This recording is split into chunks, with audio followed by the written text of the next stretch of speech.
무릎 꿇으면 살려준다 했지. 내가 그 말을 믿을 것 같아요? 퇴근길 지친 얼굴로 순댓국 한 그릇 앞에 앉아있던 미연입니다. 회사에서는 말수 적은 계약직, 여기선 그저 배고픈 손님 한 명일 뿐이었습니다. 젓가락을 쥔 손이 살짝 떨리는데 그건 배고파서가 아니라 요 며칠 계속 이어진 불안 때문이었습니다. 그때였습니다. 식당 문이 쾅 유리창이 울릴 정도로 열리더니 전라도 사투리를 쓰는 남자 셋이 느릿하게 들어옵니다. 맨 앞 금목걸이에 문신이 살짝 비친 사내가 미연 쪽을 힐끔 보며 웃습니다. 이유는 말하지 않습니다. 그저 오래 찾던 대상을 드디어 발견한 사람처럼 국물 김이 서리는 사이 순댓국집 공기가 서서히 식어갑니다.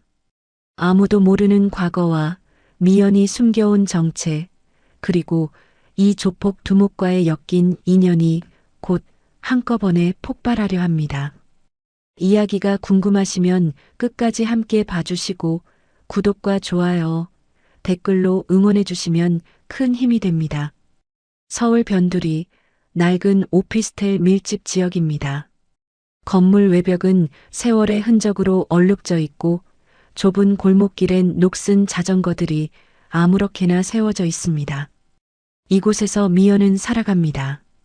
707 특임대 출신이라는 사실을 철저히 숨긴 채로 말이죠. 매일 아침 6시 알람이 울리기 전에 미연은 눈을 뜹니다. 몸에 밴 습관입니다. 전역한 지 10년이 지났지만 여전히 새벽 기상은 자동으로 이루어집니다. 미연은 이불을 개고 세면을 하고 간단히 토스트 한 장으로 아침을 때웁니다. 거울에 비친 얼굴은 평범합니다. 30대 중반의 여성, 특별할 것 없는 모습입니다. 그렇게 보이도록 애써왔으니까요. 오전 7시 30분 미연은 집을 나섭니다. 지하철역까지 걸어가는 10분 동안 미연은 고개를 숙이고 걷습니다. 누구와도 눈을 마주치지 않습니다. 지하철을 3번 갈아타야 회사에 도착합니다. 환승할 때마다 사람들에게 떠밀리지만 미연은 아무 말도 하지 않습니다. 그저 조용히 아무 일 없이 하루를 보내는 것이 목표입니다. 회사에서 미연은 계약직 사무보조로 일합니다.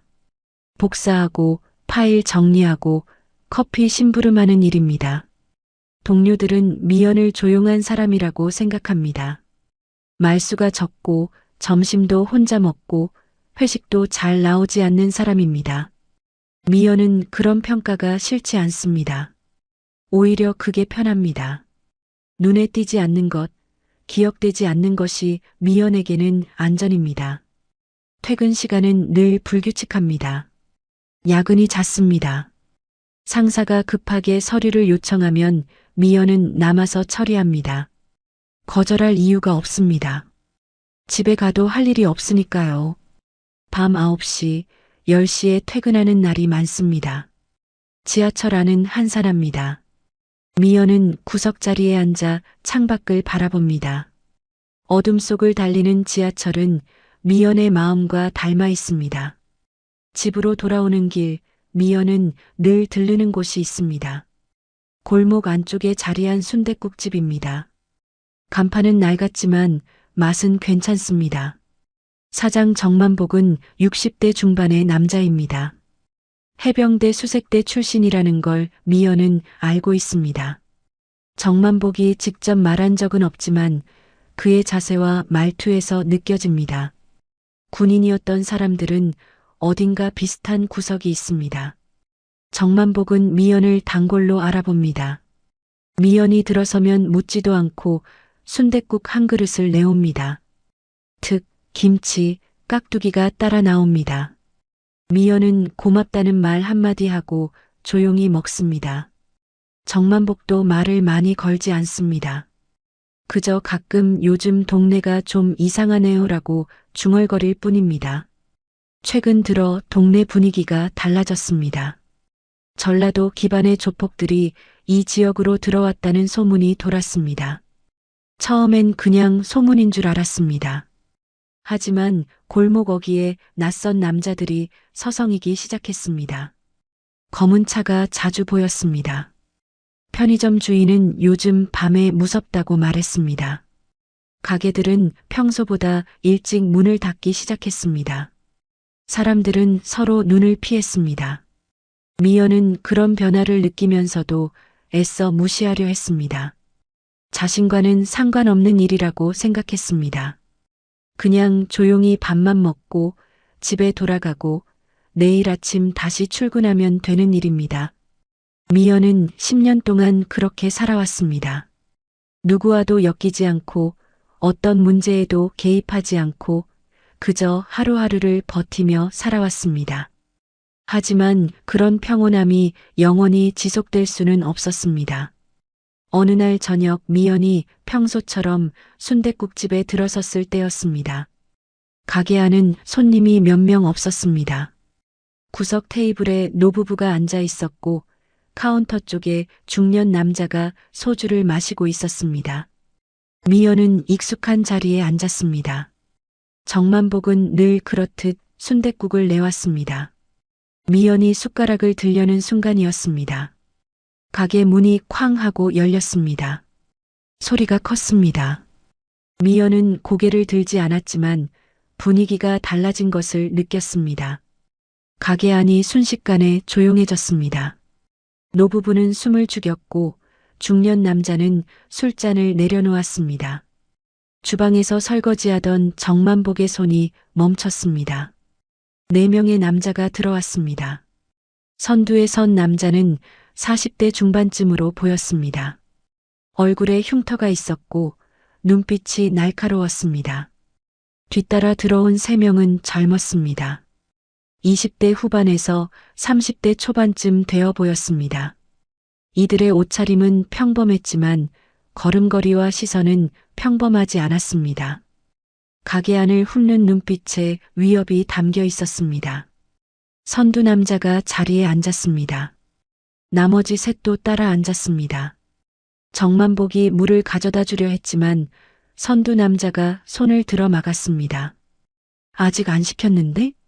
전라도 사투리였습니다. 정만복은 아무 말 없이 물러섰습니다. 선두 남자는 가게 안을 천천히 둘러봤습니다. 노부부를 보고 중년 남자를 보고 마지막으로 미연을 봤습니다. 미연은 여전히 고개를 숙이고 국을 먹고 있었습니다. 선두 남자의 시선이 미연에게 머물렀습니다. 몇 초간의 침묵 후 선두 남자가 옆에 앉은 막내에게 뭔가 속삭였습니다. 막내가 일어나 미연 쪽으로 걸어왔습니다. 미연은 느꼈습니다. 막내가 자신의 테이블 앞에 섰습니다. 미연은 여전히 고개를 들지 않았습니다. 막내가 발로 미연의 의자를 툭 쳤습니다. 의자가 조금 밀렸습니다. 아가씨, 우리랑 같이 먹고 가라잉? 막내의 목소리는 가볍게 들렸지만 그 안에 담긴 의도는 무거웠습니다. 미연은 천천히 숟가락을 내려놓았습니다. 그리고 낮고 차분한 목소리로 말했습니다. 건들지 마세요. 그 한마디에 가게 전체가 얼어붙었습니다. 노부부는 숨소리조차 내지 않았고 중년 남자는 고개를 더 숙였습니다. 주방 뒤에서 정만복이 긴장한 표정으로 지켜보고 있었습니다. 막내는 잠시 멈칫했습니다. 그리고 뒤를 돌아봤습니다. 선두 남자는 여전히 미연을 보고 있었습니다. 입가에 희미한 미소가 걸려 있었습니다. 막내는 미연의 대답에 당황한 듯 했지만 곧 비웃음을 지었습니다. 야, 이 아가씨 겁도 없네. 막내는 다시 의자를 발로 쳤습니다. 이번엔 조금 더 세게 쳤습니다. 미연의 몸이 앞으로 약간 흔들렸습니다. 국그릇 안에 국물이 살짝 튀었습니다. 미연은 여전히 고개를 들지 않았습니다. 손은 테이블 위에 가만히 놓여 있었습니다. 하지만 미연의 호흡은 조금씩 변하고 있었습니다. 깊고 느리게 규칙적으로 들이쉬고 내쉬었습니다. 10년 동안 잊으려 했던 감각이 서서히 돌아오고 있었습니다. 선두 남자가 일어났습니다. 천천히 미연의 테이블로 걸어왔습니다. 구두 소리가 바닥에 울렸습니다. 딱, 딱, 딱. 세 걸음 만에 미연의 바로 옆에 섰습니다. 그리고 의자를 빼서 미연 맞은편에 앉았습니다. 미연과 눈높이를 맞췄습니다. 아가씨, 나는 박도철이라고 하는데 요즘 이 동네에서 장사를 좀 하고 있어. 근디 아가씨가 우리 막내한테 좀 쌀쌀맞게 구네. 박도철의 목소리는 차분했습니다. 하지만 그 차분함 속에 날이 서 있었습니다. 우리가 그냥 친하게 지내자고 한 것뿐인디 왜 그렇게 딱딱하게 구노? 미연은 천천히 고개를 들었습니다. 박도철과 눈이 마주쳤습니다. 미연의 눈은 평온했습니다. 감정이 없어 보일 정도로 고요했습니다. 박도철은 그 눈을 보며 잠시 멈칫했습니다. 뭔가 익숙한 느낌이 들었습니다. 전장에서 본 적 있는 그런 눈빛이었습니다. 저는 조용히 밥만 먹고 가려는 겁니다. 그러니 비켜주시겠어요? 미연의 목소리는 여전히 낮고 차분했습니다. 하지만 그 안에는 거부할 수 없는 단호함이 있었습니다. 박도철은 웃었습니다. 재미있네, 진짜로. 이 동네에서 나한테 이렇게 나오는 사람은 처음이야. 박도철은 테이블을 손가락으로 톡톡 두드렸습니다. 근디 아가씨, 여기는 이제 우리 구역이야. 우리랑 친하게 지내는 게 아가씨한테도 좋을 낀데? 미연은 대답하지 않았습니다. 그저 박도철을 바라봤습니다. 박도철은 미연의 침묵을 도전으로 받아들였습니다. 아, 그래. 그럼 아가씨가 어떤 사람인지 한번 알아봐야겠네. 박도철은 자리에서 일어났습니다. 그리고 막내에게 고갯짓을 했습니다. 막내가 다시 다가왔습니다. 이번엔 미연의 어깨를 잡으려 했습니다. 그 순간 미연이 움직였습니다. 빠르고 정확했습니다. 미연은 몸을 살짝 틀어 막내의 손을 피했습니다. 동시에 막내의 손목을 잡아 비틀었습니다. 자연스러운 동작이었지만 강력했습니다. 막내가 짧은 비명을 질렀습니다. 아, 손목이 꺾이는 각도가 정확했습니다. 더 힘을 주면 부러질 것 같은 각도였습니다. 막내는 무릎을 꿇었습니다. 미연은 막내의 손목을 잡은 채로 차갑게 말했습니다. 다시는 건드리지 마세요. 그리고 미연은 막내의 손목을 놓았습니다. 막내는 손목을 부여잡고 뒤로 물러났습니다. 가게 안은 완전히 얼어붙었습니다. 노부부는 눈을 크게 뜨고 있었고 중년 남자는 입을 벌린 채 멈춰 있었습니다. 주방에서 정만복은 놀란 표정을 감추지 못했습니다. 박도철은 웃음을 멈췄습니다. 눈빛이 달라졌습니다. 호기심과 위협이 동시에 섞인 눈빛이었습니다. 오, 아가씨. 뭐 좀 했구먼? 재미있네, 진짜로. 박도철은 미연을 위아래로 훑어봤습니다. 군대 갔다 왔나? 아니면 무슨 운동했나?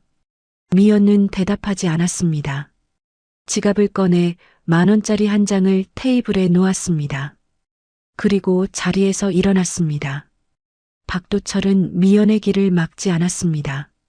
대신 말했습니다. 아가씨, 오늘은 이만 가봐. 근디 우리 또 만나게 될 낀디. 이 동네가 좁으니까. 미연은 아무 말 없이 가게를 나섰습니다. 문을 열고 나가는 미연의 뒷모습을 박도철은 계속 지켜봤습니다. 미연이 완전히 사라지자 박도철은 부하들에게 말했습니다. 저 아가씨 신원 좀 알아봐. 뭔가 있어, 분명히.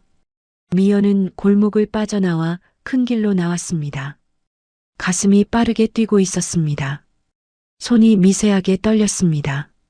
10년 동안 봉인했던 본능이 깨어난 것입니다. 미연은 심호흡을 했습니다. 진정하려 애썼습니다. 하지만 마음 한구석에서는 알고 있었습니다. 이제 조용한 삶은 끝났다는 것을 말이죠. 집으로 돌아가는 길, 미연은 계속 뒤를 돌아봤습니다. 누군가 따라오는 것 같은 느낌이 들었습니다. 하지만 아무도 보이지 않았습니다. 오피스텔에 도착해 현관문을 잠그고 나서야 미연은 안도의 한숨을 쉬었습니다. 미연은 소파에 앉아 두 손으로 얼굴을 감쌌습니다. 오늘 일어난 일들이 머릿속을 스쳤습니다. 막내의 손목을 비튼 그 순간 몸이 저절로 움직였습니다. 생각할 시간도 없었습니다. 훈련받은 대로 몸에 밴 대로 움직였습니다. 707 특임대에서 배운 기술들이 아직도 미연의 몸속에 살아 있었습니다. 미연은 과거를 떠올렸습니다. 20대 초반 특임대에 자원했습니다. 힘든 훈련을 견뎌냈습니다. 작전에 투입되었고 성공도 했고 실패도 했습니다. 그리고 어느 날 작전 중에 전우를 잃었습니다. 미연의 결정 때문이었습니다. 그날 이후 미연은 더 이상 특임대원으로 살 수 없었습니다. 전역을 선택했고 조용히 사라졌습니다. 10년 동안 미연은 과거를 지우려 했습니다. 아무도 모르게 아무 일 없이 살아가려 했습니다. 하지만 오늘 모든 게 수면 위로 떠올랐습니다. 박도철이라는 남자, 그의 조직, 그리고 미연의 본능이 충돌했습니다. 그날 밤 미연은 잠을 이루지 못했습니다. 창밖을 내다보며 밤새 깨어 있었습니다. 혹시 누군가 지켜보고 있지 않을까 하는 불안감이 계속 들었습니다. 새벽이 되어서야 미연은 잠시 눈을 붙였습니다. 다음 날 아침 미연은 평소처럼 출근했습니다. 하지만 지하철을 타는 내내 주변을 살폈습니다. 회사에서도 집중이 되지 않았습니다. 점심시간에 휴대전화를 확인했습니다. 낯선 번호에서 문자가 와 있었습니다. 아가씨, 잘 지내시죠? 우리 곧 또 봐요. 발신자는 없었지만 미연은 알았습니다. 박도철이었습니다. 미연은 전화기를 꽉 쥐었습니다. 이제 도망칠 수 없다는 것을 깨달았습니다.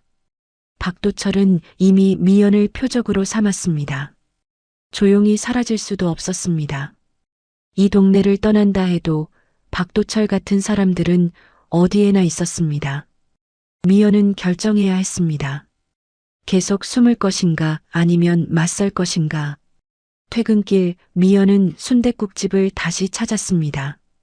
정만복은 미연을 보자 걱정스러운 얼굴로 다가왔습니다. 아가씨, 어제 일 괜찮았어요? 걱정했어요. 미연은 고개를 끄덕였습니다. 괜찮습니다. 하지만 정만복은 믿지 않는 것 같았습니다. 저 사람들 위험해요. 이 동네에 들어온 이후로 분위기가 완전히 달라졌어요. 가게 주인들한테 돈을 뜯고 말 안 들으면 위협하고 경찰도 잘 안 움직여요. 정만복의 목소리는 낮았지만 분노가 섞여 있었습니다. 미연은 국을 먹으며 생각했습니다. 이 동네 사람들도 두려워하고 있습니다.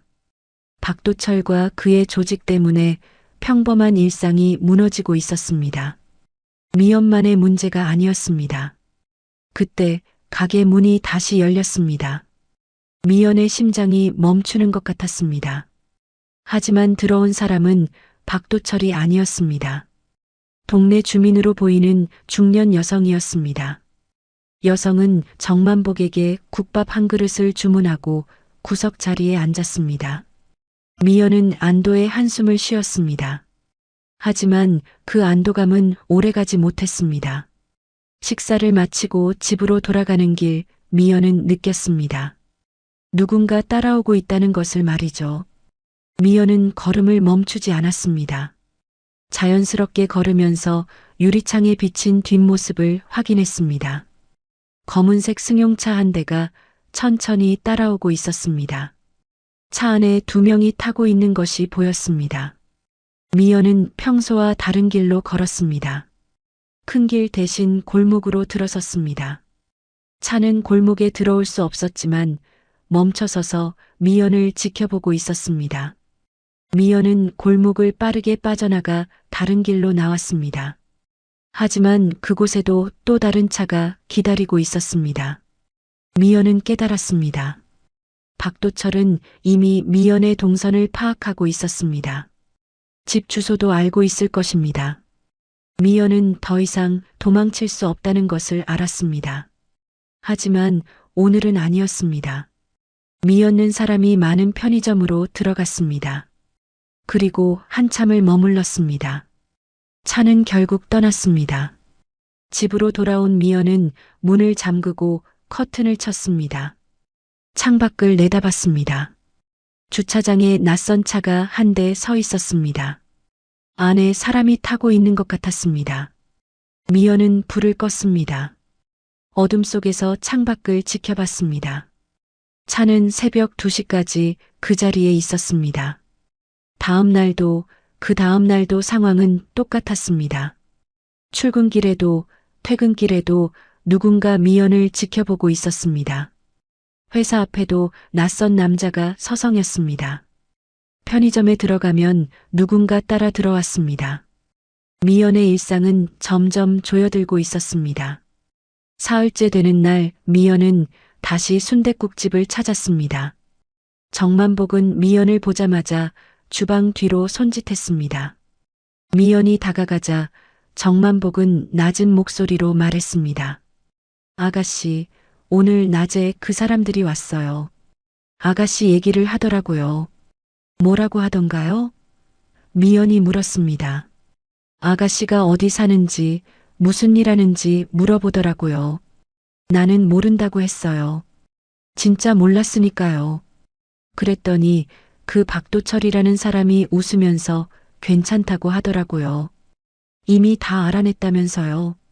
정만복의 목소리에는 걱정이 가득했습니다. 미연은 고개를 끄덕였습니다. 예상했던 일이었습니다. 사장님은 걱정 마세요. 제가 알아서 할게요. 아가씨, 저 사람들 진짜 위험해요.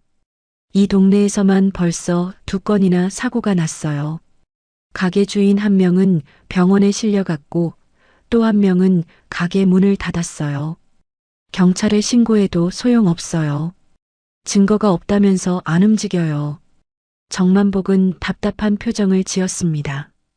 미연은 국을 주문했습니다. 익숙한 자리에 앉았습니다. 창밖을 내다봤습니다. 골목 어귀에 낯선 남자 한 명이 서 있었습니다. 담배를 피우는 척하면서 가게를 지켜보고 있었습니다. 미연은 그를 무시하고 국을 먹기 시작했습니다. 식사를 하던 중 미연의 휴대전화가 울렸습니다. 모르는 번호였습니다. 미연은 전화를 받았습니다. 아가씨, 나 박도철이야. 목소리는 여유로웠습니다. 요즘 어떻게 지내? 우리 애들이 아가씨 잘 챙겨주고 있나? 미연은 대답하지 않았습니다. 아가씨, 우리 한번 만나자. 이렇게 숨바꼭질만 할 순 없잖아. 내일 저녁 8시 공터로 나와. 혼자만 와. 그럼 깔끔하게 얘기하고 끝내자. 박도철의 목소리는 명령조였습니다. 만약 안 나오면? 미연이 물었습니다. 그럼 우리가 직접 찾아가야지. 근데 그러면 아가씨 주변 사람들도 좀 불편해질 낀데? 순댓국집 사장님이랑 아가씨 회사 동료들이랑 박도철은 웃었습니다. 아가씨는 똑똑한 사람 같으니까 잘 선택할 거라 믿어. 전화가 끊겼습니다. 미연은 전화기를 내려놓았습니다. 손이 떨리지 않았습니다. 오히려 차분했습니다. 마침내 결말이 다가오고 있었습니다. 미연은 선택해야 했습니다. 그날 밤 미연은 집에서 오랫동안 생각했습니다. 10년 동안 도망쳤습니다. 과거를 숨겼습니다. 조용히 살려고 애썼습니다. 하지만 이제 더 이상 도망칠 곳이 없었습니다. 박도철은 집요했습니다. 미연이 나타나지 않으면 주변 사람들을 건드릴 것입니다. 정만복 사장, 회사 동료들, 심지어 미연과 아무 상관없는 동네 사람들까지 피해를 입을 수 있었습니다. 미연은 옷장 깊숙한 곳에서 낡은 가방을 꺼냈습니다. 10년 동안 열지 않았던 가방이었습니다. 지퍼를 열자 먼지 냄새가 났습니다. 안에는 오래된 훈련복과 낡은 전투화가 들어 있었습니다. 그리고 작은 상자 하나가 있었습니다. 상자를 열자 배지 하나가 나왔습니다. 707 특임대 배지였습니다. 미연은 배지를 손에 쥐었습니다. 차갑고 딱딱했습니다. 하지만 무게가 느껴졌습니다. 과거의 무게였습니다. 미연은 배지를 다시 상자에 넣었습니다. 그리고 가방을 닫았습니다. 이번엔 옷장에 넣지 않았습니다. 책상 옆에 두었습니다. 다음 날 미연은 회사에 휴가를 냈습니다. 그리고 집에서 하루를 보냈습니다. 몸을 풀었습니다. 10년 동안 하지 않았던 훈련 동작들을 천천히 따라했습니다. 스트레칭, 기본 타격, 회피 동작들입니다. 몸은 기억하고 있었습니다. 처음엔 뻣뻣했지만 점차 부드러워졌습니다. 저녁이 되었습니다. 미연은 편한 옷으로 갈아입었습니다. 운동화를 신었습니다. 거울을 봤습니다. 10년 전에 미연이 거기 있었습니다. 아니, 10년이 지난 미연이었습니다. 더 차분하고 더 단단해진 미연이었습니다. 미연은 집을 나섰습니다. 공터로 향했습니다. 공터는 동네 외곽에 있었습니다. 재개발 예정지였지만 아직 공사는 시작되지 않았습니다. 넓고 어두웠습니다. 가로등이 몇 개 있었지만 대부분 꺼져 있었습니다. 미연이 공터에 도착했을 때 이미 누군가 기다리고 있었습니다. 박도철과 부하 셋이었습니다. 박도철은 담배를 피우고 있었습니다. 미연을 보자 담배를 바닥에 던지고 발로 밟았습니다. 왔네, 아가씨. 약속 시간을 잘 지키는구먼. 박도철은 미연에게 다가왔습니다. 오늘 우리 깔끔하게 정리하자. 아가씨가 우리 밑으로 들어오든지 아니면 이 동네를 떠나든지 둘 중 하나만 선택하면 돼. 미연은 대답하지 않았습니다. 그저 박도철을 바라봤습니다. 뭐, 대답 안 해도 괜찮아. 오늘은 몸으로 얘기하면 되니까. 박도철은 부하들에게 손짓했습니다. 3명의 부하가 미연을 포위했습니다. 미연은 숨을 깊이 들이마셨습니다. 그리고 천천히 내쉬었습니다. 10년 만에 다시 서는 전장이었습니다. 3명의 부하 중 1명이 먼저 움직였습니다. 막내였습니다. 순댓국집에서 손목을 당했던 그 남자였습니다. 복수하고 싶은 마음이 가득한 얼굴이었습니다. 막내는 주먹을 휘둘렀습니다. 빠르지는 않았지만 힘이 실려 있었습니다. 미연은 몸을 살짝 틀었습니다. 주먹이 미연의 얼굴을 스쳐 지나갔습니다. 바람이 느껴졌습니다. 미연은 막내의 팔을 잡아 옆으로 흘렸습니다. 막내는 중심을 잃고 비틀거렸습니다. 미연은 막내의 등을 가볍게 밀었습니다. 막내는 앞으로 고꾸라졌습니다. 하지만 곧바로 다른 부하가 덤벼들었습니다. 키가 크고 덩치가 있는 남자였습니다. 이번엔 발차기였습니다. 옆구리를 겨냥한 발차기였습니다. 미연은 팔로 막았습니다. 충격이 팔을 타고 올라왔습니다. 생각보다 강했습니다. 미연은 몇 걸음 뒤로 물러났습니다. 3번째 부하가 반대편에서 접근했습니다. 양쪽에서 동시에 공격하는 전략이었습니다. 미연은 순간적으로 판단했습니다. 덩치 큰 남자 쪽으로 몸을 낮췄습니다. 3번째 부하의 주먹이 허공을 갈랐습니다. 미연은 덩치 큰 남자의 다리를 향해 발을 걸었습니다. 남자는 균형을 잃고 옆으로 쓰러졌습니다. 미연은 빠르게 자세를 바로잡았습니다. 하지만 이미 3명이 다시 일어나 포위를 좁혀오고 있었습니다. 이번엔 동시에 달려들었습니다. 미연은 피할 공간이 없었습니다. 막내가 미연의 팔을 잡았습니다. 3번째 부하가 다른 팔을 붙잡았습니다. 덩치 큰 남자가 정면에서 주먹을 날렸습니다. 미연은 몸을 뒤로 젖혔습니다. 주먹이 코앞을 스쳤습니다. 하지만 양팔을 잡힌 상태에서 균형을 잃었습니다. 미연은 뒤로 넘어질 뻔했지만 다리에 힘을 주어 버텼습니다.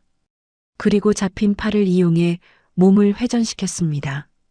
막내와 세 번째 부하가 서로 부딪혔습니다. 미연은 팔을 빼냈습니다. 하지만 그 순간 덩치 큰 남자의 발이 미연의 옆구리를 강타했습니다. 날카로운 통증이 퍼졌습니다. 미연은 비틀거렸습니다. 숨이 막혔습니다. 과거 작전 중 다쳤던 부위였습니다. 오래된 상처가 다시 욱신거렸습니다.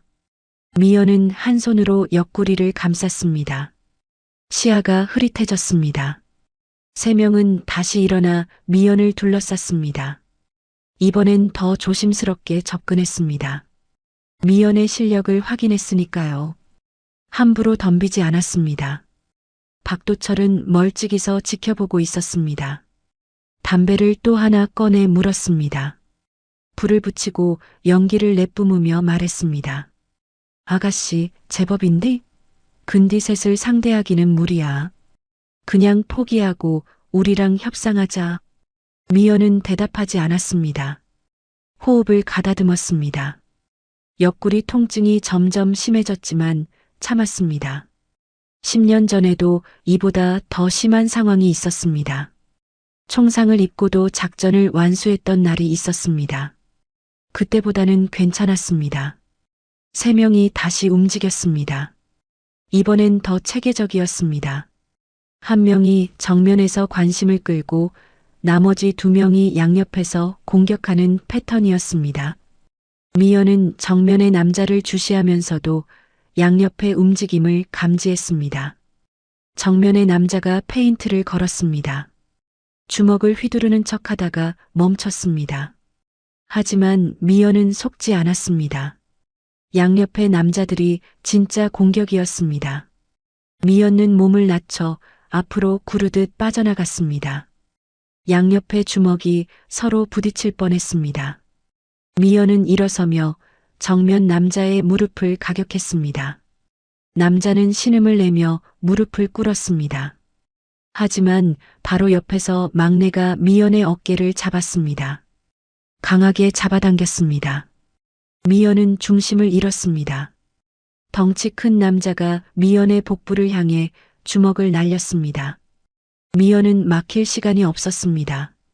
주먹이 명치를 강타했습니다. 미연은 뒤로 밀려났습니다. 땅에 한 손을 짚었습니다. 기침이 나왔습니다. 숨을 쉬기가 힘들었습니다. 세 명은 멈추지 않았습니다. 계속 접근했습니다.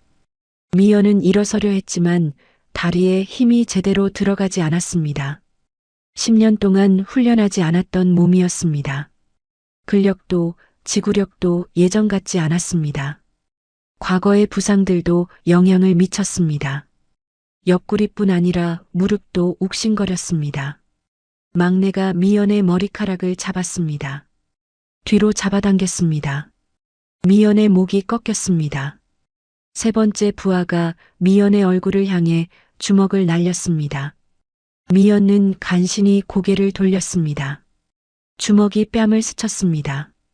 날카로운 통증과 함께 입안에서 피맛이 났습니다. 덩치 큰 남자가 미연의 복부를 다시 가격했습니다. 미연은 신음을 참았습니다. 하지만 무릎이 꺾였습니다. 땅에 무릎을 짚었습니다. 시야가 점점 좁아졌습니다. 귀에서 이명이 들렸습니다. 박도철이 다가왔습니다. 미연의 턱을 손으로 들어 올렸습니다. 아가씨, 오늘은 여기까지야. 더 버티면 다칠 낀디. 박도철의 목소리는 여유로웠습니다. 우리 조건 받아들여. 그럼 이 동네에서 편하게 살 수 있어. 미연은 박도철을 올려다봤습니다. 눈빛은 여전히 흐려지지 않았습니다. 싫어요. 미연의 목소리는 작았지만 단호했습니다. 박도철은 한숨을 쉬었습니다. 참 고집이 세네. 좋아. 그럼 오늘은 여기서 끝내자. 근디 다음엔 더 세게 나갈 낀디. 각오해. 박도철은 손을 놨습니다. 그리고 부하들에게 손짓했습니다. 가자. 3명의 부하가 미연에게서 물러났습니다. 박도철은 차를 향해 걸어갔습니다. 부하들도 따라갔습니다. 차 문을 열기 전 박도철이 뒤를 돌아봤습니다.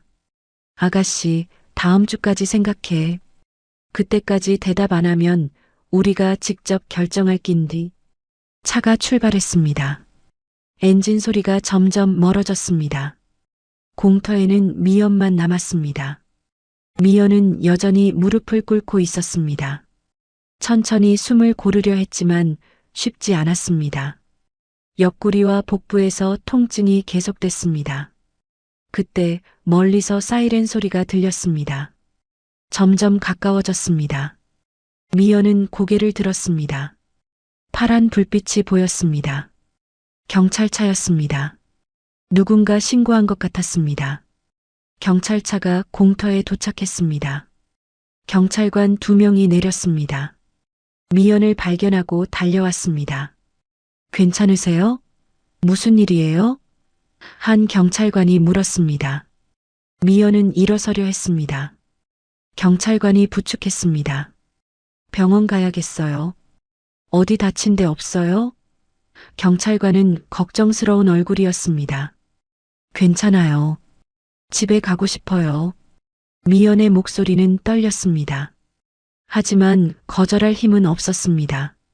경찰관들은 미연을 차에 태웠습니다. 병원으로 향했습니다. 병원에서 검사를 받았습니다. 다행히 큰 부상은 없었습니다. 타박상과 근육 손상 정도였습니다. 의사는 며칠 쉬라고 했습니다. 미연은 고개를 끄덕였습니다. 집으로 돌아온 미연은 소파에 누웠습니다. 온몸이 아팠습니다. 하지만 육체적 고통보다 마음의 무게가 더 컸습니다. 오늘 싸움에서 졌습니다. 3명을 상대할 수 없었습니다. 10년의 공백이 너무 컸습니다. 미연은 천장을 바라봤습니다.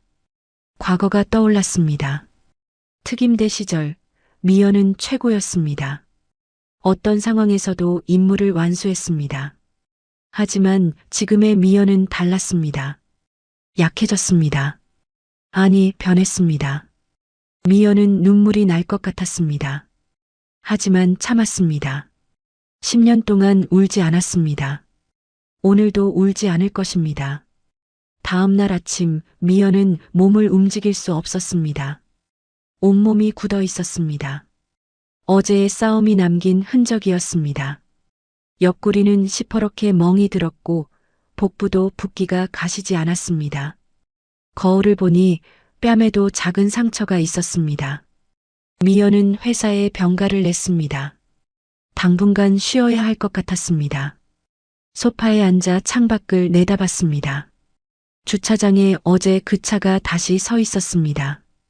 박도철의 부하들이 지켜보고 있었습니다. 미연은 커튼을 쳤습니다.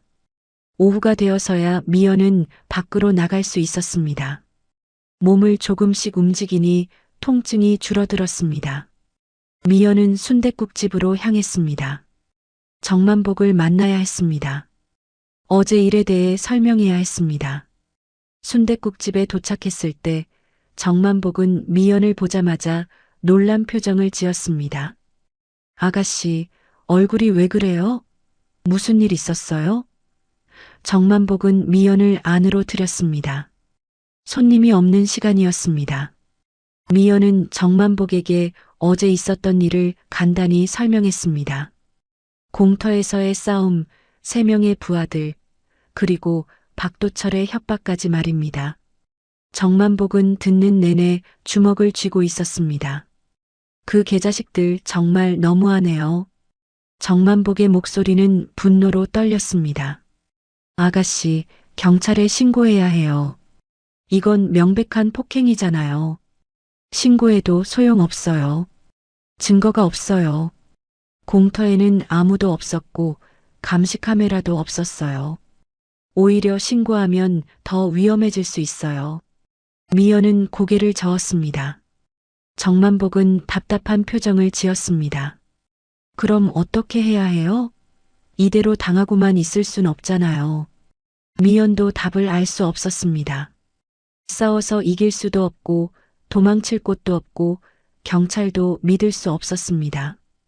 박도철이 던진 선택지는 명확했습니다. 조직에 들어오거나 동네를 떠나거나 아니면 계속 당하거나입니다. 사장님은 걱정하지 마세요. 제가 알아서 할게요. 미연은 일어서려 했습니다. 하지만 옆구리 통증에 표정이 일그러졌습니다. 정만복이 미연을 부축했습니다. 아가씨, 무리하지 마세요. 몸이 먼저예요. 정만복은 주방으로 가서 따뜻한 국을 가져왔습니다. 이거라도 먹고 가요. 몸 추스려야 해요. 미연은 고맙다는 말과 함께 국을 받았습니다. 따뜻한 국물이 목을 타고 내려갔습니다. 온기가 조금 돌았습니다. 하지만 마음의 추위는 가시지 않았습니다. 식사를 마치고 집으로 돌아가는 길 미연은 다시 뒤따라오는 차를 발견했습니다. 이번엔 숨기지도 않았습니다. 당당하게 따라오고 있었습니다. 미연을 압박하는 것이었습니다. 언제든 잡을 수 있다는 메시지였습니다. 집에 도착해 문을 잠그고 미연은 소파에 주저앉았습니다. 머릿속이 복잡했습니다. 10년 동안 피해온 것들이 한꺼번에 몰려왔습니다. 과거의 기억들, 전우의 죽음, 그리고 자신의 무력함입니다. 그날 밤 미연은 악몽을 꿨습니다. 10년 전 그날의 작전이었습니다. 적진 깊숙이 침투했던 날입니다. 모든 것이 계획대로 진행되는 듯 했습니다. 하지만 마지막 순간 미연의 판단 착오로 전우 한 명이 목숨을 잃었습니다. 미연은 그날 이후 더 이상 특임대원으로 살 수 없었습니다. 새벽에 깬 미연은 식은땀으로 젖어 있었습니다. 심장이 빠르게 뛰고 있었습니다. 창밖은 아직 어두웠습니다. 미연은 물을 마시며 마음을 진정시켰습니다. 하지만 쉽지 않았습니다. 다음 며칠 동안 미연은 집안에만 머물렀습니다. 밖으로 나가는 것이 두려웠습니다. 박도철의 부하들은 여전히 주차장에 있었습니다. 교대로 지키는 것 같았습니다. 미연은 커튼을 치고 어둠 속에서 지냈습니다. 사흘째 되는 날 정만복에게서 전화가 왔습니다. 아가씨, 괜찮아요? 며칠째 안 보여서 걱정했어요. 정만복의 목소리는 진심으로 걱정스러웠습니다. 괜찮아요.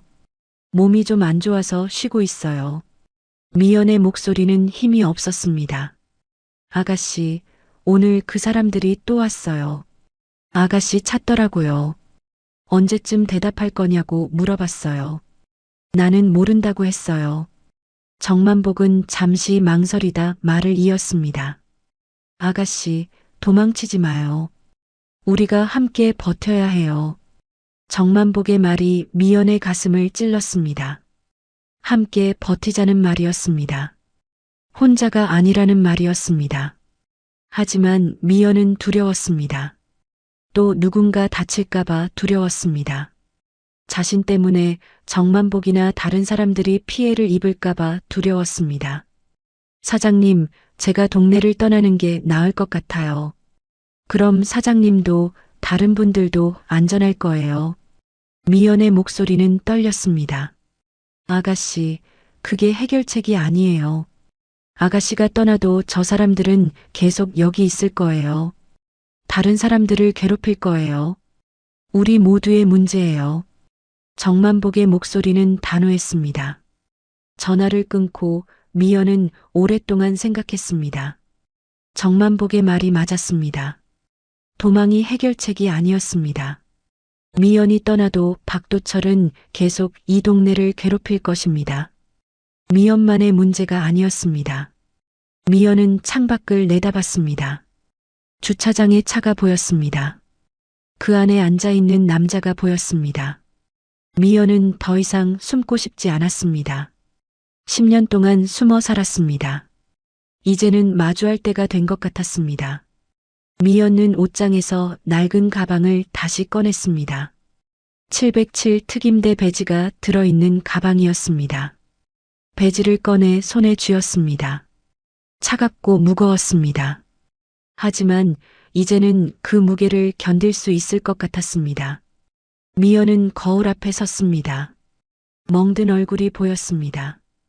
하지만 눈빛은 달라져 있었습니다. 더 이상 도망치는 눈빛이 아니었습니다. 마주하는 눈빛이었습니다. 그날 저녁 미연은 정만복에게 전화했습니다. 사장님, 제가 가겠습니다. 더 이상 숨지 않을게요. 아가씨, 무슨 소리예요? 위험해요. 정만복은 놀란 목소리로 말했습니다. 괜찮아요. 이번엔 준비하고 가겠습니다. 그리고 사장님, 혹시 모르니까 경찰에 미리 연락해 두세요. 제가 신호를 보내면 바로 오실 수 있게요. 미연의 목소리는 차분했습니다. 정만복은 잠시 침묵했습니다. 그리고 말했습니다. 알겠어요. 조심하세요, 아가씨. 미연은 전화를 끊고 준비를 시작했습니다. 몸을 풀었습니다. 통증이 있었지만 참을만 했습니다. 호흡을 가다듬었습니다. 마음을 정리했습니다. 이번에는 달랐습니다. 이번에는 도망치지 않을 것입니다. 밤이 깊어졌습니다. 미연은 휴대전화를 집어들었습니다. 박도철의 번호를 찾았습니다. 그리고 전화를 걸었습니다. 신호음이 울렸습니다. 한 번, 두 번, 세 번입니다. 여보세요? 박도철의 목소리가 들렸습니다. 저예요, 미연이에요. 만나고 싶어요. 내일 저녁 같은 공터에서요. 미연의 목소리는 흔들리지 않았습니다. 박도철은 웃었습니다. 좋아, 드디어 정신을 차렸구먼. 내일 봐. 전화가 끊겼습니다. 미연은 전화기를 내려놓았습니다. 손이 떨리지 않았습니다. 마음도 흔들리지 않았습니다. 내일이면 모든 것이 결정될 것입니다. 다음 날 아침 미연은 일찍 일어났습니다. 몸을 움직여 보았습니다. 어제보다 많이 나아졌습니다. 멍은 여전히 남아 있었지만 통증은 견딜만 했습니다. 미연은 천천히 스트레칭을 했습니다. 근육을 풀고 관절을 부드럽게 만들었습니다. 오전 내내 미연은 집안에서 몸을 풀었습니다. 기본 동작들을 반복했습니다. 타격 자세, 회피 동작, 제압 기술들을 천천히 따라했습니다. 10년 만에 다시 하는 훈련이었지만 몸은 기억하고 있었습니다. 점점 움직임이 자연스러워졌습니다. 점심때쯤 정만복에게서 문자가 왔습니다. 아가씨, 오늘 정말 괜찮겠어요? 무리하지 마세요. 미연은 답장을 보냈습니다. 괜찮아요. 걱정 마세요. 오후가 되자 미연은 샤워를 하고 편한 옷으로 갈아입었습니다. 검은색 티셔츠와 운동복 바지, 그리고 운동화였습니다. 거울을 보았습니다. 얼굴의 멍은 화장으로 가렸습니다. 눈빛은 단호했습니다. 저녁이 다가왔습니다. 미연은 집을 나섰습니다. 주차장의 차는 이미 떠나고 없었습니다. 아마 공터로 먼저 가 있을 것입니다. 미연은 천천히 걸었습니다. 서두르지 않았습니다. 마음을 차분하게 유지했습니다. 공터로 가는 길 미연은 과거를 떠올렸습니다. 특임대에 들어갔을 때가 생각났습니다. 처음엔 두려웠습니다. 하지만 훈련을 받으면서 강해졌습니다. 임무를 수행하면서 자신감을 얻었습니다. 하지만 마지막 작전에서 모든 것이 무너졌습니다. 전우의 이름은 김수진이었습니다. 미연보다 2살 어렸지만 실력은 뛰어났습니다. 항상 웃는 얼굴이었습니다. 그날 작전에서 미연이 잘못된 판단을 내렸습니다. 적의 위치를 잘못 파악했습니다. 수진이 먼저 진입했고 매복에 걸렸습니다. 미연이 구하려 했지만 늦었습니다. 수지는 미연의 품에서 숨을 거뒀습니다. 마지막 말은 언니, 괜찮아요였습니다. 미연은 그날 이후 자신을 용서할 수 없었습니다. 전역을 선택했고 10년 동안 숨어 살았습니다. 누구와도 가까워지지 않았습니다. 또 누군가 다치게 할까봐 두려웠으니까요. 하지만 이제는 깨달았습니다. 숨는 것이 해결책이 아니라는 것을 말입니다. 도망치는 것이 보호하는 방법이 아니라는 것을 말입니다. 오히려 더 많은 사람을 위험에 빠뜨린다는 것을 깨달았습니다. 공터에 도착했습니다. 어둠이 내려앉고 있었습니다. 가로등 몇 개만 희미하게 켜져 있었습니다. 멀리서 차 한 대가 보였습니다. 박도철과 부하들이 기다리고 있었습니다. 미연이 다가가자 박도철이 차에서 내렸습니다. 부하 셋도 따라 내렸습니다. 어제와 같은 얼굴들이었습니다. 박도철은 담배를 피우며 미연을 맞이했습니다. 왔네, 아가씨. 오늘은 현명한 선택을 했으면 좋겠는데. 박도철의 목소리는 여유로웠습니다. 미연은 멈춰 섰습니다. 박도철과 적당한 거리를 유지했습니다. 오늘은 제대로 얘기하러 왔어요. 더 이상 당하고만 있지 않을 거예요. 박도철은 웃었습니다. 오, 기운이 좀 돌아왔구먼? 좋아. 그럼 오늘은 제대로 해보자. 박도철은 부하들에게 고갯짓을 했습니다. 3명의 부하가 다시 미연을 포위했습니다. 하지만 오늘의 미연은 어제와 달랐습니다. 자세가 안정적이었고 눈빛이 날카로웠습니다. 호흡도 차분했습니다. 막내가 먼저 달려들었습니다. 주먹을 휘둘렀습니다. 미연은 피하지 않았습니다. 팔로 맞고 동시에 막내의 팔꿈치를 잡아 비틀었습니다. 막내가 비명을 질렀습니다. 미연은 막내를 밀어냈습니다. 막내는 땅에 넘어졌습니다. 덩치 큰 남자가 발차기를 날렸습니다. 미연은 몸을 낮춰 피했습니다. 그리고 남자의 축 다리를 걸었습니다. 남자는 균형을 잃고 쓰러졌습니다. 미연은 빠르게 일어섰습니다. 3번째 부하가 뒤에서 미연을 잡으려 했습니다. 미연은 뒤를 보지 않고 팔꿈치로 뒤를 가격했습니다. 정확히 명치를 맞췄습니다. 남자는 숨을 헐떡이며 뒤로 물러났습니다. 3명이 다시 일어나 동시에 달려들었습니다. 하지만 미연은 당황하지 않았습니다. 한 명씩 차례로 상대했습니다. 막내의 주먹을 흘리고 덩치 큰 남자의 발을 피하고 3번째 부하의 공격을 막았습니다. 하지만 오래 버틸 수는 없었습니다. 3명을 상대하기엔 여전히 무리였습니다. 미연의 호흡이 거칠어졌습니다. 옆구리 통증이 다시 시작되었습니다. 움직임이 점점 느려졌습니다. 막내가 미연의 다리를 걸었습니다. 미연은 균형을 잃고 비틀거렸습니다. 덩치 큰 남자가 미연의 등을 밀었습니다. 미연은 앞으로 넘어졌습니다. 땅에 손을 짚었지만 3번째 부하가 미연의 옆구리를 찼습니다. 날카로운 통증이 온몸을 휩쓸었습니다. 미연은 신음을 참았습니다. 하지만 일어설 수 없었습니다. 3명이 다시 미연을 둘러쌌습니다. 발로 차고 주먹으로 가격했습니다. 미연은 몸을 웅크려 급소를 보호했습니다. 박도철이 손을 들어 부하들을 멈췄습니다. 부하들이 물러났습니다. 박도철이 미연에게 다가왔습니다. 미연은 피투성이가 되어 땅에 누워 있었습니다. 입에서 피가 흘렀습니다. 아가씨, 오늘도 지내? 언제까지 이렇게 버틸 거야? 박도철은 미연의 머리카락을 잡아 들어 올렸습니다. 우리 조건 받아들이면 이런 고생 안 해도 돼. 미연은 박도철을 올려다봤습니다. 눈빛은 여전히 살아 있었습니다. 절대 안 돼요. 미연의 목소리는 약했지만 의지는 꺾이지 않았습니다. 박도철은 한숨을 쉬었습니다. 참 독한 아가씨네.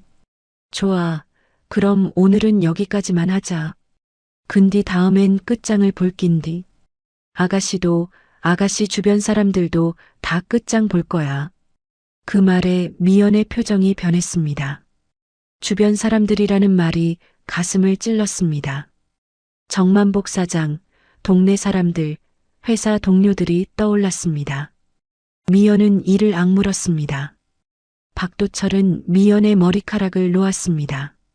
미연의 머리가 땅에 떨어졌습니다. 박도철은 부하들에게 손짓했습니다. 가자. 4명은 차로 향했습니다.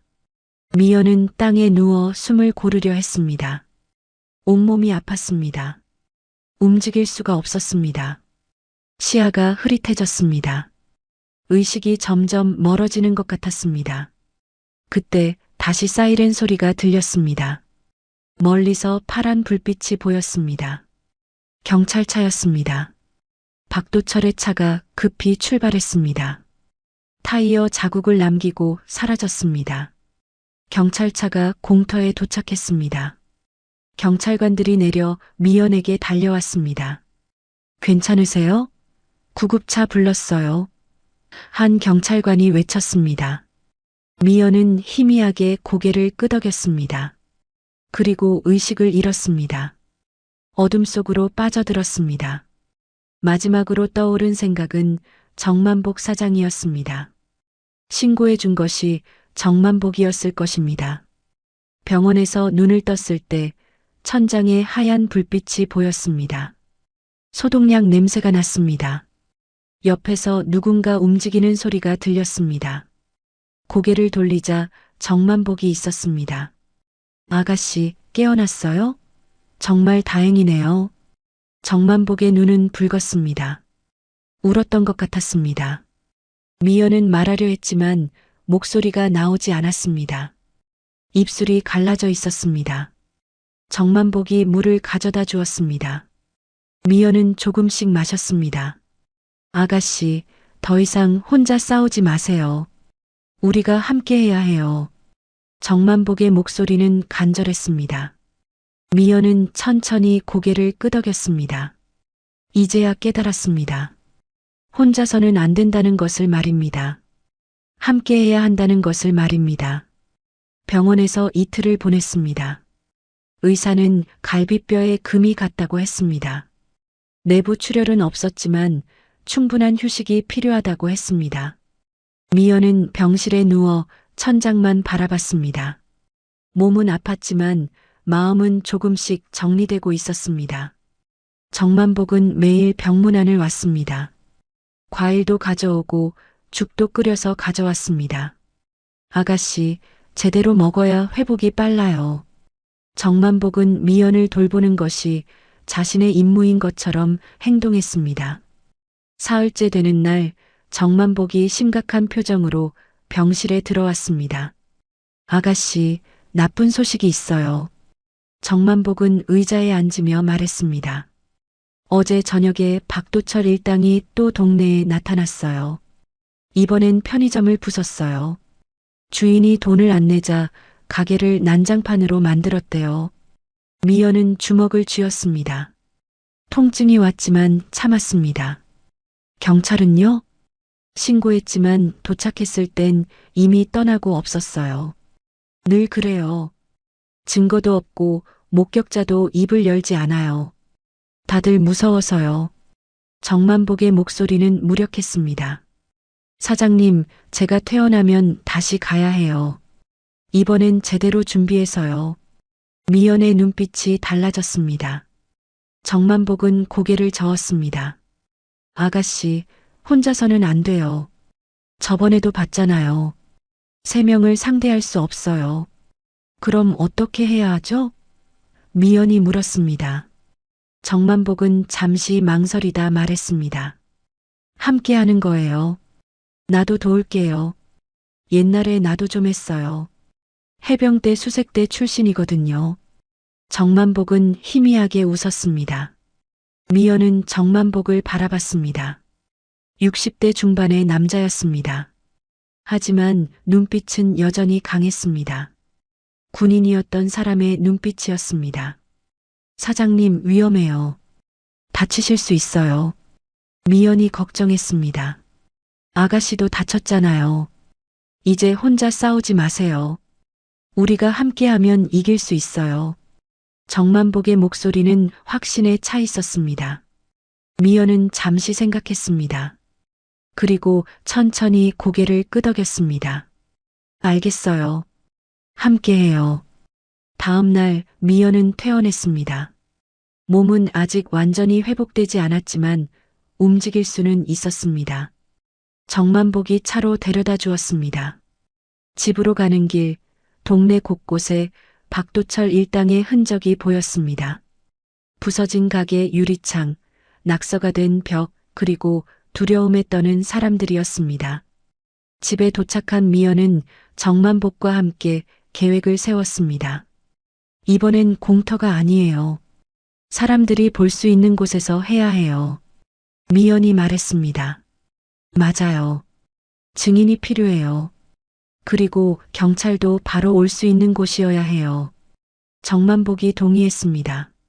순댓국집 앞 골목은 어때요? 거기는 주변에 가게도 많고 사람들도 지나다녀요. 미연이 제안했습니다.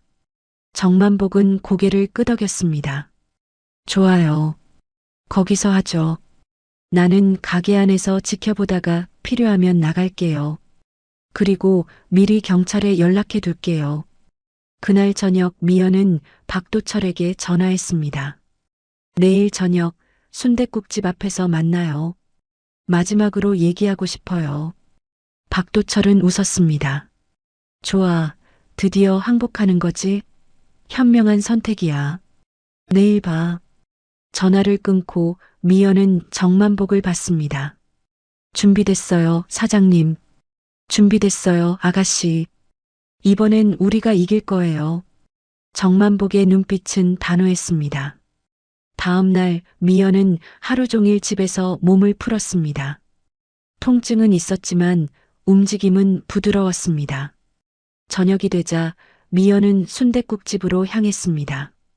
정만복은 이미 가게에서 기다리고 있었습니다. 아가씨, 경찰에 연락해뒀어요. 내가 신호 보내면 바로 올 거예요.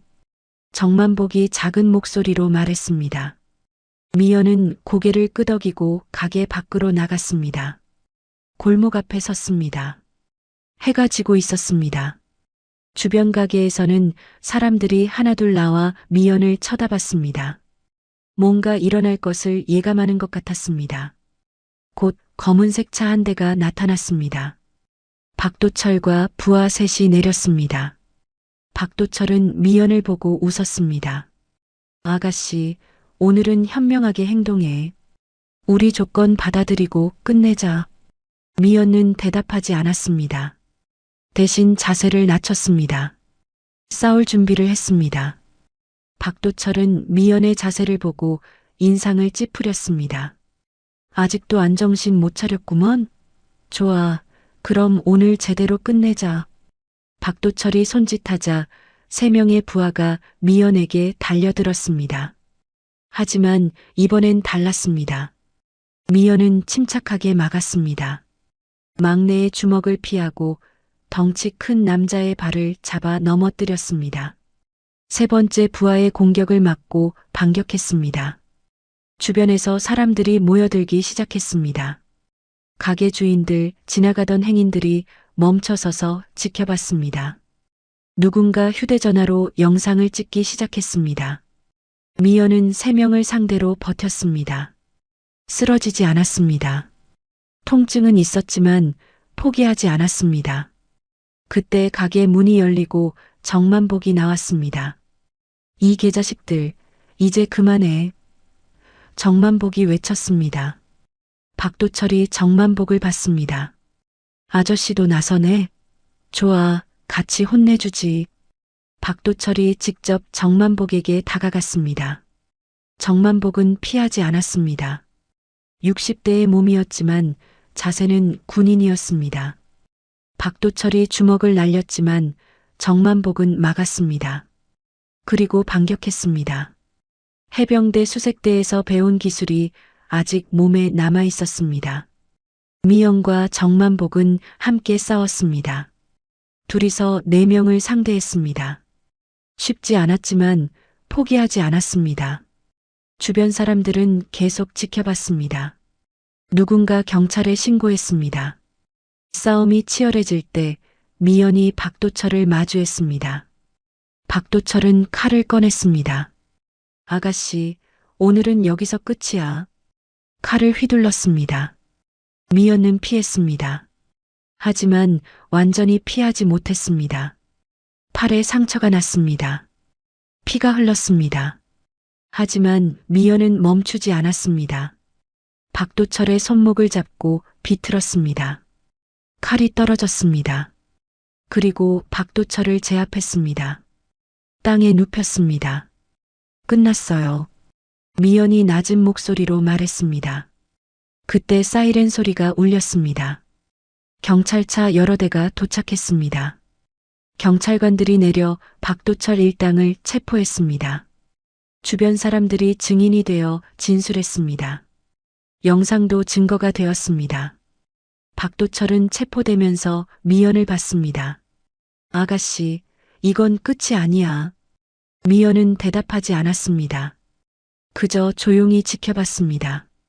경찰차가 떠나고 동네는 다시 조용해졌습니다.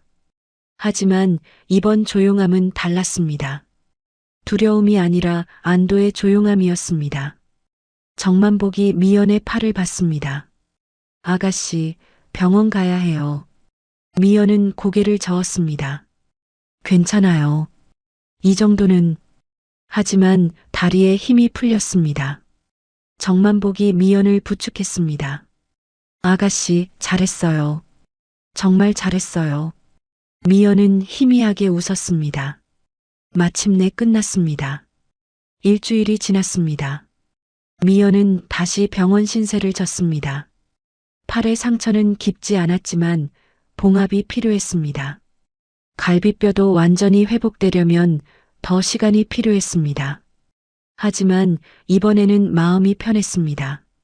더 이상 도망치지 않아도 되니까요. 정만복은 이번에도 매일 병문안을 왔습니다. 아가씨, 동네가 완전히 달라졌어요. 사람들이 다시 웃어요. 가게들도 늦게까지 문을 열어요. 정만복의 얼굴에는 미소가 가득했습니다. 박도철은요? 미연이 물었습니다. 구치소에 있어요. 폭행, 협박, 공갈 등등 여러 혐의로 기소됐대요. 주변 사람들이 다 증언했거든요. 영상 증거도 있고요. 이번엔 제대로 처벌받을 거예요. 정만복이 대답했습니다. 미연은 안도의 한숨을 쉬었습니다. 다행이네요. 아가씨 덕분이에요. 아가씨가 용기를 내지 않았으면 우리 모두 계속 두려움 속에 살았을 거예요. 정만복의 목소리는 진심으로 감사했습니다. 며칠 후 미연은 퇴원했습니다. 집으로 돌아가는 길, 동네 풍경이 달라 보였습니다. 사람들이 서로 인사를 나눴습니다. 아이들이 골목에서 뛰어놀았습니다. 가게 주인들은 여유로운 표정으로 손님을 맞이했습니다. 순댓국집에 들렀습니다. 문을 열자 손님들이 가득했습니다. 정만복은 주방에서 바쁘게 움직이고 있었습니다. 미연을 보자 환한 미소를 지었습니다. 아가씨 왔어요? 자리 비어 있어요. 앉으세요. 미연은 익숙한 자리에 앉았습니다. 정만복이 순댓국을 가져왔습니다. 오늘은 서비스예요. 아가씨 덕분에 장사가 잘 돼서요. 정만복은 웃으며 말했습니다. 미연은 국을 먹으며 주변을 둘러봤습니다. 손님들이 편안하게 식사를 하고 있었습니다. 대화 소리가 들렸습니다. 웃음소리도 들렸습니다. 이것이 평범한 일상이었습니다. 미연이 그토록 원했던 평범함이었습니다. 식사를 마치고 나오는 길, 한 노인이 미연을 불렀습니다. 아가씨, 잠깐만요. 노인은 지팡이를 짚고 미연에게 다가왔습니다. 저기 저번에 그 일 있었잖아요. 제가 경찰에 신고한 사람이에요. 노인의 목소리는 떨렸습니다. 미연은 놀랐습니다. 아, 그러셨군요. 정말 감사합니다. 아니에요. 제가 해야 할 일이었어요. 사실 무서웠어요. 그 사람들이 알까봐요. 근디 아가씨가 그렇게 싸우는 걸 보니까 나도 용기를 내야겠다 싶었어요. 노인은 눈물을 글썽였습니다. 미연은 노인의 손을 잡았습니다. 어르신께서 용기를 내주셔서 저희가 이길 수 있었어요. 정말 고맙습니다. 노인은 미연의 손을 꼭 쥐었습니다. 아가씨도 고생 많았어요. 이 동네를 지켜줘서 고마워요. 그날 이후 동네 사람들은 미연을 다르게 봤습니다. 조용히 지나가던 계약직 여성이 아니라 동네를 지킨 용감한 사람으로 봤습니다. 길에서 마주치면 인사를 건넸습니다. 가게에 들어가면 반갑게 맞이했습니다. 한 달이 지났습니다. 미연의 몸은 거의 회복되었습니다. 팔의 상처는 희미한 흉터로 남았지만 통증은 없었습니다. 갈비뼈도 완전히 붙었습니다. 미연은 다시 회사로 복귀했습니다. 회사에서도 소문이 났었습니다. 미연이 동네 조폭들과 싸워 이겼다는 소문이었습니다. 동료들은 미연을 신기하게 봤습니다. 미연 씨, 진짜예요? 혼자서 조폭들이랑 싸웠다면서요? 한 동료가 물었습니다. 미연은 웃으며 대답했습니다. 혼자가 아니었어요. 동네 사장님이랑 주민분들이 함께 해주셨어요. 와, 대단해요. 저는 무서워서 못할 것 같아요. 동료는 감탄했습니다. 미연은 고개를 저었습니다. 저도 처음엔 무서웠어요. 도망치고 싶었어요. 근디 혼자가 아니라는 걸 알았을 때 용기가 났어요. 그날 저녁 미연은 다시 순댓국집을 찾았습니다. 정만복은 미연을 보고 반겼습니다. 아가씨, 오늘 회사 어땠어요? 괜찮았어요. 다들 잘해줬어요. 미연은 웃으며 대답했습니다. 정만복은 국을 내오며 말했습니다. 아가씨, 요즘 소식 들었어요? 박도철이 구치소에서 반성하고 있대요. 갱생 프로그램에 참여한대요. 미연은 놀랐습니다. 정말요? 네. 막내랑 다른 부하들도 일자리를 구했대요.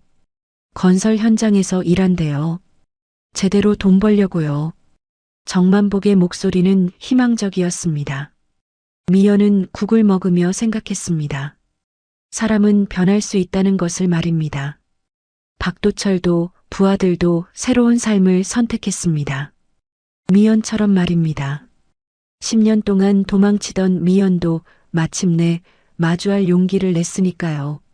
며칠 후 미연은 오래된 가방을 다시 꺼냈습니다. 707 특임대 배지가 들어있는 가방이었습니다. 배지를 꺼내 손에 쥐었습니다. 더 이상 무겁지 않았습니다. 오히려 따뜻했습니다. 미연은 배지를 책상 위에 놓았습니다. 숨기지 않기로 했습니다. 과거는 부끄러운 것이 아니었습니다. 자랑스러운 것이었습니다. 수진의 죽음도 10년의 도망도 모두 미연을 만든 과정이었습니다. 그날 밤 미연은 오랜만에 편안하게 잠들었습니다.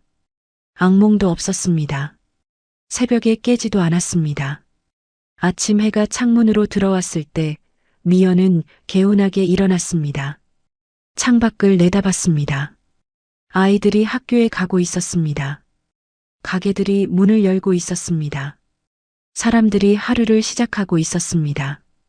평범한 아침이었습니다. 하지만 이 평범함이 얼마나 소중한지 미연은 이제 알았습니다. 미연은 옷을 갈아입고 집을 나섰습니다. 출근길이었습니다. 지하철역으로 걸어가며 주변을 둘러봤습니다. 정만복이 가게 문을 열고 있었습니다. 미연을 보고 손을 흔들었습니다. 미연도 손을 흔들며 인사했습니다. 편의점 앞에서 노인을 만났습니다. 그날 신고해 주셨던 그분이었습니다. 아가씨, 좋은 아침이에요. 노인이 밝게 인사했습니다. 좋은 아침이에요, 어르신. 미연도 환하게 웃으며 인사했습니다. 지하철에 올랐습니다. 사람들이 붐볐습니다. 하지만 미연은 불편하지 않았습니다. 이 사람들과 함께 살아가는 것이 좋았습니다. 더 이상 혼자가 아니었습니다. 회사에 도착했습니다. 동료들이 반겼습니다. 미연 씨, 커피 마실래요? 한 동료가 물었습니다. 네, 좋아요. 같이 마셔요. 미연은 웃으며 대답했습니다. 점심시간 미연은 동료들과 함께 식사를 했습니다. 웃으며 대화를 나눴습니다. 회사 일 얘기도 하고 주말 계획도 얘기했습니다. 평범한 대화였지만 미연에게는 특별했습니다. 퇴근길 미연은 다시 순댓국집을 찾았습니다. 정만복이 반겼습니다. 아가씨, 오늘도 왔네요. 뭐 먹을래요? 순댓국 주세요. 그리고 소주 한 병이요. 미연이 주문했습니다. 정만복은 놀란 표정을 지었습니다. 아가씨가 술을 다 마시네요? 오늘은 축하할 일이 있어서요. 미연이 웃었습니다. 무슨 축하요? 정만복이 물었습니다. 새로운 시작이요. 더 이상 도망치지 않는 삶이요. 미연의 목소리는 밝았습니다. 정만복도 웃었습니다. 그럼 나도 한잔 할게요. 같이 축하해요. 둘은 소주잔을 부딪혔습니다. 짤랑하는 소리가 가게 안에 울렸습니다. 밖에서는 동네 사람들이 지나다니고 있었습니다. 평화로운 저녁이었습니다. 미연은 소주를 한 모금 마셨습니다. 목을 타고 내려가는 술이 따뜻했습니다. 미연은 창밖을 바라보며 생각했습니다. 작은 용기가 세상을 바꿀 수 있다는 것을 말입니다. 혼자가 아니라 함께할 때 더 강해진다는 것을 말입니다.